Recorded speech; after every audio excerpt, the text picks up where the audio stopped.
জিনিস নিয়ে আসবো। আপনার ইচ্ছা পূরণ হোক বাবা, কিন্তু একটু সাবধানে থাকবেন, কারণ বাজারে অনেক ধূর্ত লোক থাকে। সেখানে কেউ পয়সা রোজগার করে, আবার কেউ সর্বশান্ত হয়ে যায়। কাঠ বিক্রি করে তাড়াতাড়ি বাড়ি ফিরে আসবেন। আমি খাবার তৈরি করে আপনার জন্য অপেক্ষা করব। ঠিক আছে মা, আমি তোর কথার খেয়াল রাখবো। এখন আমি চলি। কাঠুরে তার ঘোড়া ও দুর্বল ঘোড়াটিকে নিয়ে বাজারের দিকে রওনা দিল।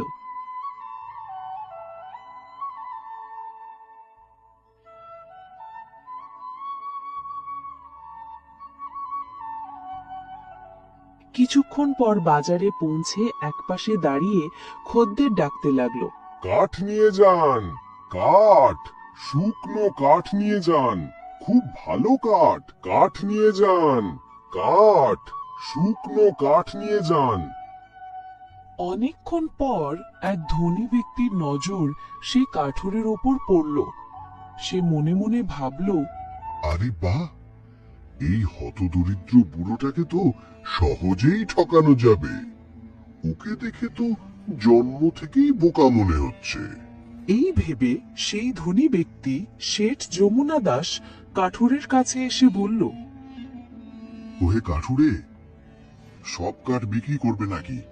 অবশ্যই বিক্রি করব মহাশয়, কিন্তু দাম কি দেবেন? তুমি বলো, কি দাম চাও? 2টি রূপোর মুদ্রা। 2টি রূপোর মুদ্রা তো অনেক বেশি। আচ্ছা, কাঠগুলো যে অবস্থায় আছে সেই অবস্থাতেই বিক্রি করবে তো? করব মহাশয়, এতে আমার আর কি আপত্তি থাকতে পারে? তাহলে ঠিক আছে, এই নাও 2টি রূপোর মুদ্রা, আর তোমার এই দুর্বল ঘোড়াটিকে নিয়ে আমার পেছন পেছন চলো।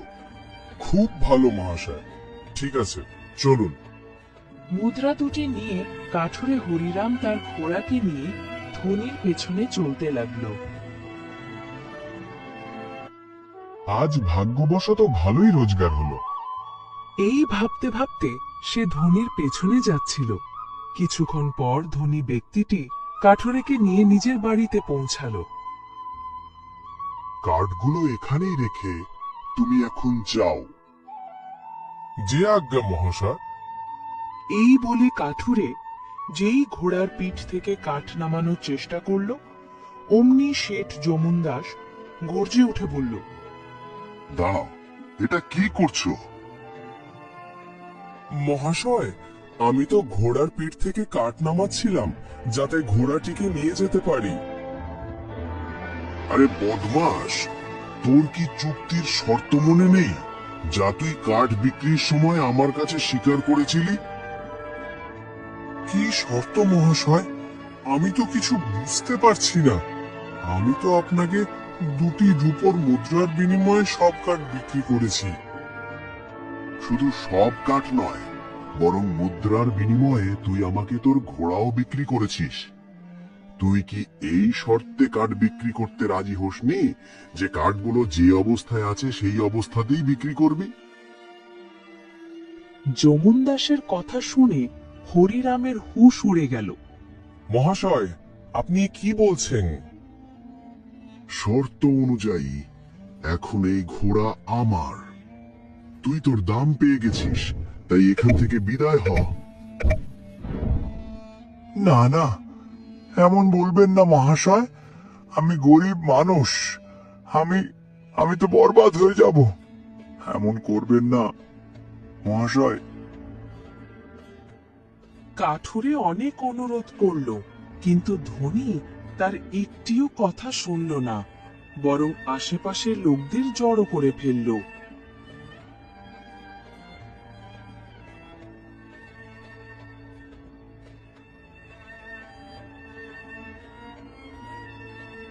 দেখুন ভাই, সব এই কাঠুরের চালাকি।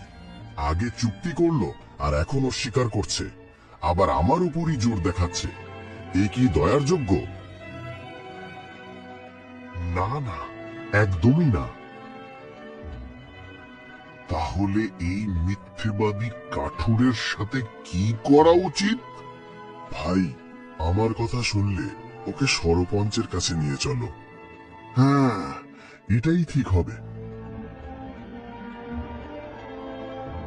লোকের কথায় ধনী ব্যক্তি কাঠুরেকে ষড়পঞ্চের কাছে নিয়ে গেল, যিনি ছিলেন সেই ধনীরই ঘনিষ্ঠ বন্ধু। সে ষড়পঞ্চকে সব ঘটনা খুলে বলল। সব কথা শুনে ষড়পঞ্চ তার বন্ধুর পক্ষে রায় দিলেন। কাঠুরে তার মালের পুরো দাম পেয়েছে এবং সে খদ্দেরের শর্ত মেনেছে, তাই দোষ তারই। এখন ঘোড়ার ওপর তার কোনো অধিকার নেই। হয় এখানেও আমি বিচার পেলাম না। বেচারা হরিরাম তার পোড়া কপালের জন্য কাঁদতে কাঁদতে বাড়ি ফিরল।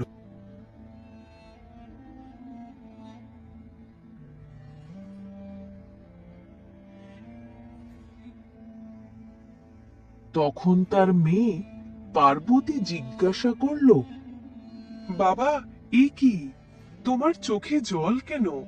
সব ঠিক আছে তো? কি আর বলবো মা, আমাদের ভাগ্যটাই খারাপ।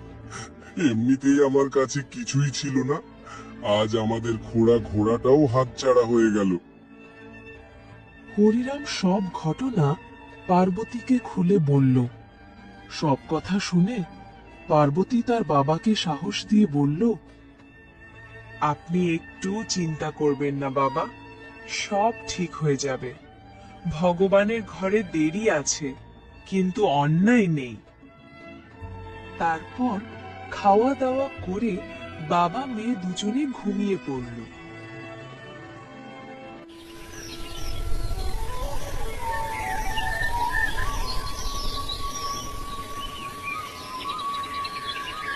কিন্তু সকালে দুঃখের কারণে হরিরাম বিছানা থেকে উঠতে পারল না। বাবার অবস্থা দেখে পার্বতী বলল, বাবা, আজ আপনার শরীর ভালো নেই, তাই আমি বাজারে যাচ্ছি। হয়তো আমার ভাগ্য আপনার চেয়ে ভালো হবে এবং আমি কাঠগুলো ভালো দামে বিক্রি করতে পারবো। তোর যা ভালো মনে হয় তাই কর মা, যা। আমি তোর ফেরার অপেক্ষায় থাকবো।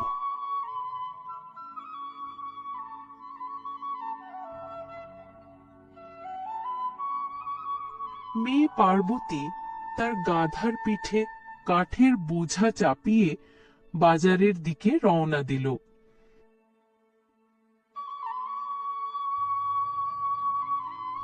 যদি সেই বেঈমান ধনী লোকটা আমাকে পায়, তাহলে আমি ওকে জন্মের মতো শিক্ষা দেব।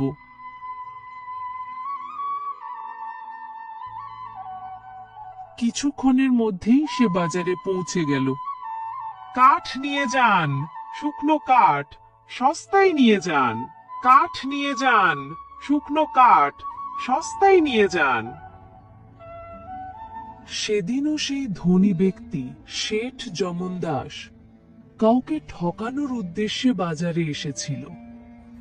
সে কাঠ বিক্রি করতে থাকা পার্বতীর দিকে তাকালো। বাহ, ভগবান, আজ আবার একটা শিকার আমার জন্য পাঠিয়ে দিয়েছেন। কাল ঘোড়া পেয়েছিলাম, আজ কাঠের সাথে পুরো গাধাটাই পেয়ে যাব। এই ভেবে ধনী ব্যক্তি পার্বতীর কাছে পৌঁছালো।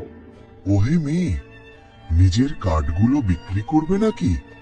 কি দাম এগুলোর? 3টি রূপোর মুদ্রা মহাশয়। দাম তো বেশি, একটু কম করবে না? 4টি মুদ্রাতেও এই চুক্তি আপনার কাছে দামি মনে হবে না মহাশয়।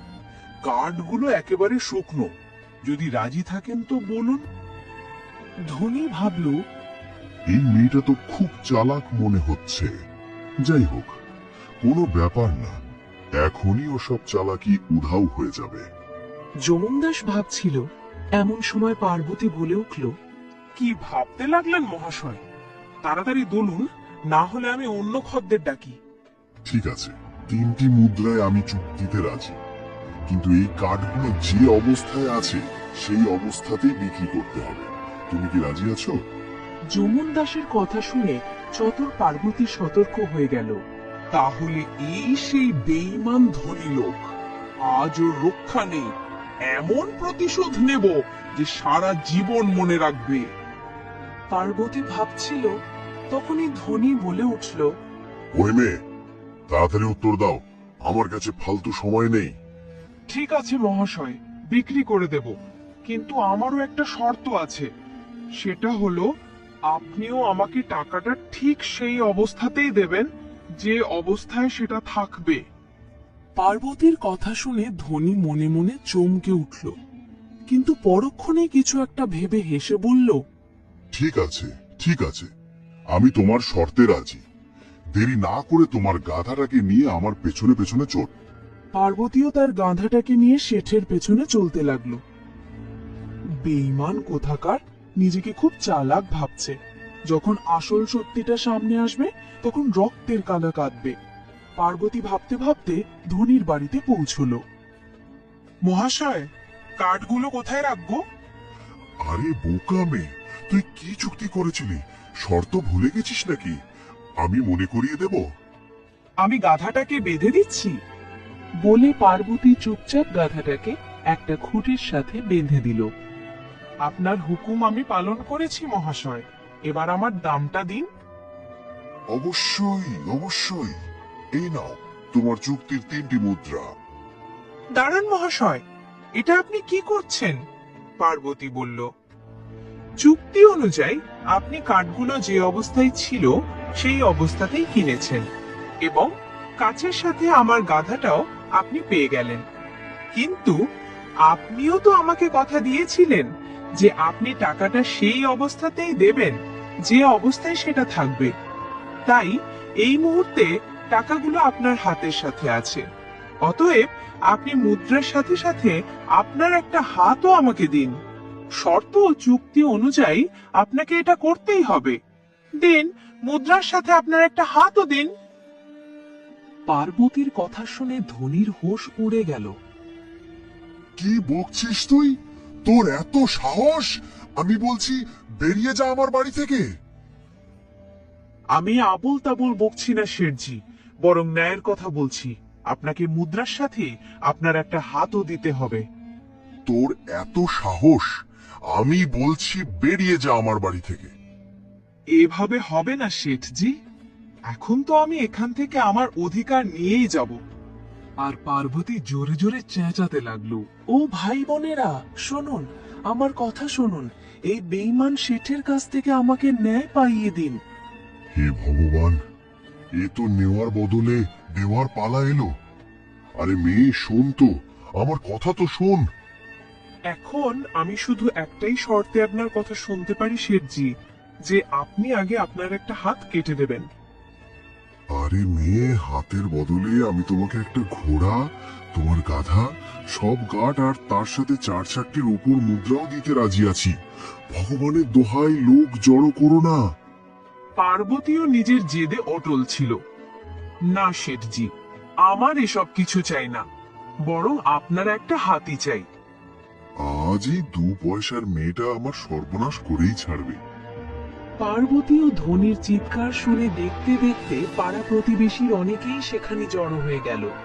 আর পার্বতী তাদের সব কথা বলে শেষে বলল, এখন আপনারাই বিচার করুন, শর্ত অনুযায়ী আমার মুদ্রার সাথে সাথে এর একটা হাত পাওয়া উচিত কিনা। হ্যাঁ হ্যাঁ, পাওয়া উচিত। শেঠ, কাল এই শর্তে তুই এক গরিব কাঠুরের কাছ থেকে তার ঘোড়া কেড়ে নিয়েছিলি। আজ তোকেও তোর হাতটাই মেয়েটাকে দিতে হবে, অবশ্যই দিতে হবে, না হলে আমরা তোকে জোর করে সরপঞ্চের কাছে নিয়ে যাব। কি ভাই সব? হ্যাঁ হ্যাঁ, আমরাও সাথে যাব। আমি নিজের ইচ্ছাতেই সরপঞ্চের কাছে যেতে রাজি আছি। আমার পুরো বিশ্বাস আছে যে তিনি এর উপায় করে বের দেবেন। সবাই পার্বতী ও যমুনা দাসকে নিয়ে তখনই সরপঞ্চের কাছে পৌঁছালো, যিনি ছিলেন শেঠের ঘনিষ্ঠ বন্ধু এবং এই খবরটা কেউ জানত না। কিন্তু তিনিও সব ঘটনা শুনে দ্বিধায় পড়ে গেলেন। যদি আমি বন্ধুর পক্ষ নিই, তাহলে সবাই আমাকে অধার্মিক ও অন্যায়কারী বলবে, আর এই কথা মহারাজের কানে গেলে আমার আর রক্ষা নেই। সরপঞ্চ এসব ভাবছিল, তখন পার্বতী বলল, গরিবের সাথে ন্যায় করুন মহাশয়, আর আমাকে আমার অধিকার পাইয়ে দিন। সব যুক্তি শোনার পর আমরা এই সিদ্ধান্তে পৌঁছেছি যে দোষী এই যমুন দাসী এবং তোমার দাবি ন্যায্য। কিন্তু মেয়ে, তুমি একজন মানুষের হাত নিয়ে কি করবে? যদি আমার কথা শোনো, তাহলে হাতের বদলে যমুন দাস যা দিচ্ছে তার সাথে আরো 5টি রূপোর মুদ্রা নিয়ে নাও। না সরপঞ্চ সাহেব, আমার তো শর্ত অনুযায়ী এর একটা হাতই চাই। সরপঞ্চ পার্বতীকে অনেক বোঝালেন। তখন পার্বতী বলল, ঠিক আছে মহাশয়, যদি আপনি বলেন তাহলে আমি 100টি সোনার মুদ্রার বিনিময়ে আমার দাবি ফিরিয়ে নিতে পারি। যমুনদাস পার্বতীর কথা শুনেই বলে উঠল, না মহাশয়, আমি ওর এই দাবি মানতে পারবো না। এই দাম অনেক বেশি। পার্বতী সঙ্গে সঙ্গে বলল, মহাশয়, যদি এই দাম ওর একটা হাতের চেয়ে বেশি হয় তাহলে আমার একটা হাতই চাই। দয়া করে দেরি না করে ওর একটা হাত কেটে আমাকে দিন। বাড়িতে আমার বাবা আমার জন্য অপেক্ষা করছেন। বেচারা সরপঞ্চ তার বন্ধুর জন্য কিছুই করতে পারল না। পরিস্থিতিটাই এমন ছিল যেটাকে বাধ্য হয়ে যমুনা দাসকে বলতে হলো, শেঠ, দোষ তোমারই। শর্ত অনুযায়ী হয় নিজের হাত কেটে দাও অথবা 100টি সোনার মুদ্রা দাও। এটাই আমাদের রায়। সরপঞ্চের রায় শুনে যমুনা দাসের পায়ের তলার মাটি সরে গেল। কিন্তু মরণকালে আর কি বা করার থাকে, তাকে পার্বতীর চাওয়া ধনরাশি দিতেই হলো। নে চালাক মেয়ে, এই 100টি সোনার মুদ্রা। কিন্তু এটা ভাবিস না যে তুই আমার চেয়ে বেশি চালাক। শেঠজি, সত্যিটা হলো আমি আপনার চেয়ে বেশি চালাক। বিশ্বাস না হলে পরীক্ষা করে দেখতে পারেন। পার্বতীর কথা শুনে যমুনা দাসের মাথায় একটা বুদ্ধি এলো। পাখি নিজেই জালে ফাঁসতে চায়, কেননা আর একটা চাল চেলে আমার 100টি স্বর্ণ মুদ্রা ফিরিয়ে নিই। কিছুক্ষণ ভেবে যমুন দাস বলল, আরে বোকা মেয়ে, যদি তোর নিজের চালাকির উপর এতই ভরসা থাকে তাহলে আয় একটা বাজি লাগাই। আমরা দুজনে সবার সামনে একটা করে অবিশ্বাস্য গল্প শোনাবো। যার গল্প বেশি মিথ্যে এবং ভালো বলে মনে হবে সেই জিতবে। আমি 1000 সোনার মুদ্রা বাজি রাখছি, তার বদলে তোকে মাত্র 100টি সোনার মুদ্রা লাগাতে হবে। পার্বতীও শেঠের কথা শুনে সঙ্গে সঙ্গে বলে উঠল, ঠিক আছে শেঠজি, আমি রাজি, কিন্তু আপনাকে আরো দুটো শর্ত মনে রাখতে হবে। 1, আমরা কেউ কাউকে মিথ্যেবাদী বলবো না। 2, এখানে উপস্থিত কেউ যদি বলে দেয় যে গল্পটা সত্যি, তাহলে বক্তা তৎক্ষণাৎ হেরে যাবে। এখন বলুন, আপনি রাজি? আমি এই দুটো শর্তেও তোমার সাথে চালাকির মোকাবেলা করতে রাজি আছি। তাদের এই প্রতিযোগিতার কথা শুনে সরপঞ্চ নিজের মনের আনন্দ লুকিয়ে সঙ্গে সঙ্গে বলে উঠল, আমি আর গ্রামের লোকেরা তোমাদের দুজনের মধ্যে বিচার করতে রাজি আছি। তোমাদের গল্প শোনাও। সরপঞ্চের ইঙ্গিত বুঝে যমুন দাস মনে মনে খুশি হয়ে তার গল্প শুরু করলো। একদিন আমি আমার ঘরে ভুট্টার 2টি দানা পড়ে থাকতে দেখি। ওগুলো জানালার বাইরে ছুড়ে দিই। কিছুদিনের মধ্যেই সেখান থেকে অঙ্কুর বেরিয়ে বিশাল ভুট্টার গাছ হয়ে ওঠে। গাছগুলো এত ঘন হয়ে যায় যে যেন একটা ছোট জঙ্গল তৈরি হয়। একদিন আমার 10টা ছাগল সেই জঙ্গলে ঢুকে আর বেরোলো না। অনেক খোঁজাখুঁজি করেও ওদের পাইনি। ফসল কাটার সময় ভুট্টা কেটে ফেলি, প্রচুর ফসল পাই। ছাগলগুলোর খবর আর পাইনি। ভুট্টার আটা তৈরি করে কিছু রুটি বানাতে বলি স্ত্রীর কাছে। খেতে বসে 2টো গ্রাস খাওয়ার পরই হঠাৎ আমার মুখ দিয়ে ছাগলের ডাক বেরোতে থাকে। চোখের পলকে একে একে 10টা ছাগল আমার মুখ দিয়ে লাফিয়ে বেরিয়ে আসে। আমি হতভম্ব। তাদের দেখে বুঝতে পারি এরা সেই হারিয়ে যাওয়া ছাগলগুলোই। এ যেন এক অবিশ্বাস্য ঘটনা। এখন আপনারা বলুন, আমার গল্প কেমন লাগলো? সরপঞ্চ সঙ্গে সঙ্গে বলে উঠল, তোমার গল্পে আমার বিন্দু মাত্র বিশ্বাস হচ্ছে না যমুনা দাস। তোমার গল্প একেবারে মিথ্যে। সেখানে উপস্থিত সবাই বলে উঠল, হ্যাঁ, যমুন দাসের গল্প একেবারে মিথ্যে। এমন আমরা কখনো দেখিনি, শুনিনি, এমন কখনো হতে পারে না। আহ, কাজ হয়ে গেছে। মেয়েটাকে তো আমার গল্প সত্যি বলতেই হবে, না হলে ওকে হারতে হবে। যমুনা দাস এসব ভাবছিল, এমন সময় পার্বতী বলে উঠল, বাহ বাহ শেঠজি, আপনার গল্পটা তো আমার 16 আনা সত্যি বলে মনে হচ্ছে। আপনার মতো চালাক ধনী লোকেদের সাথে তো এর চেয়েও মজার ঘটনা ঘটতেই পারে। আচ্ছা, তাহলে আমি জিতলাম। আনো আমার 100টি সোনার মুদ্রা আমাকে দাও, আর এখান থেকে মুখ কালো করো। এভাবে নয় শেঠজি, আগে আপনারা আমার গল্পটাও তো শুনুন, তারপর বিচার হবে কে জিতলো আর কে হারলো। ঠিক আছে, তাহলে শোনাও তোমার গল্প। পার্বতী তার গল্প শুরু করলো। একবার আমি আমাদের গ্রামের মাঝখানে তুলোর কিছু বীজ পুঁতে দিলাম। পরদিনই সেখানে এক বিশাল তুলো গাছ জন্ম নিল, এতটাই উঁচু যে তার মাথা মেঘ ছুঁয়ে ফেলল, আর ছায়া পড়তে লাগলো দূরের পাহাড়ের ওপর পর্যন্ত। পুরো গ্রাম জুড়ে তখন সবাই বিস্ময়ে বলল, এই গাছটা তো গরমের মধ্যে ঠান্ডা ছায়া দিয়ে পুরো গ্রামকে রক্ষা করছে। সবাই আমাকে আশীর্বাদ করলো, ভগবান ওই মেয়েটার মঙ্গল করুন, এমন গাছ আমাদের উপহার দিয়েছে। যখন তুলো পেকে গেল, আমি সেগুলো পরিষ্কার করে 50টা বস্তায় ভরে ফেললাম এবং সব কটা বস্তা ঘোড়ার পিঠে চাপিয়ে দিলাম। তারপর বড় দাদাকে বললাম, তুমি এগুলো শহরে নিয়ে গিয়ে বিক্রি করে এসো। দাদা রওনা দিলেন, কিন্তু 5 বছর কেটে গেল, তার আর কোনো খোঁজ পাওয়া গেল না। সামনে কিছুদিন আগে খবর এলো, রাস্তায় কোনো এক ধনী ব্যক্তি তাকে লুট করে মেরে ফেলেছে। পার্বতীর গল্প শুনে সরপঞ্চ সহ সেখানকার সব লোক চমকে উঠল। হ্যাঁ মহাশয়, আমি খুব ভাগ্যহীনা। আমি তো হত্যাকারীকে খুঁজে পাওয়ার আশাই ছেড়ে দিয়েছিলাম, কিন্তু ভাগ্য আমার সাথে ছিল, আর আমি সেই হত্যাকারী সম্পর্কে জানতে পেরে গেছি। কি? কে সে? সেই খুনি, সেই বেঈমান? আর কেউ নয় মহাশয়, এই ধনী ব্যক্তি যে সবার সামনে দাঁড়িয়ে আছে, এই তার ভুট্টার জঙ্গলে আমার দাদাকে হত্যা করেছে। তখনই সরপঞ্চ ও অন্যান্যরা চেঁচিয়ে উঠল, না না, আমরা তোমার কথা কোনোভাবেই সত্যি বলে মানতে পারি না। মেয়ের গল্পটা একেবারে মিথ্যে মনে হচ্ছে, এমন কখনো সত্যি হতে পারে না। মহাশয়, যদি আমার কথা মিথ্যে হয় তাহলে শেঠজিকেই জিজ্ঞাসা করে নিন। পার্বতীর কথা শুনে বেচারে শেঠের চোখের সামনে অন্ধকার ছেয়ে গেল। খুব খারাপ ভাবে ফেসেছি, নিজেরই জালে।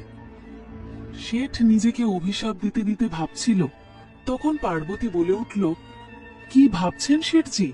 তাড়াতাড়ি বলুন, আমি মিথ্যে বলছি নাকি সত্যি? পার্বতীর গল্পটা সরপঞ্চের মাথায় ঢুকে গেল।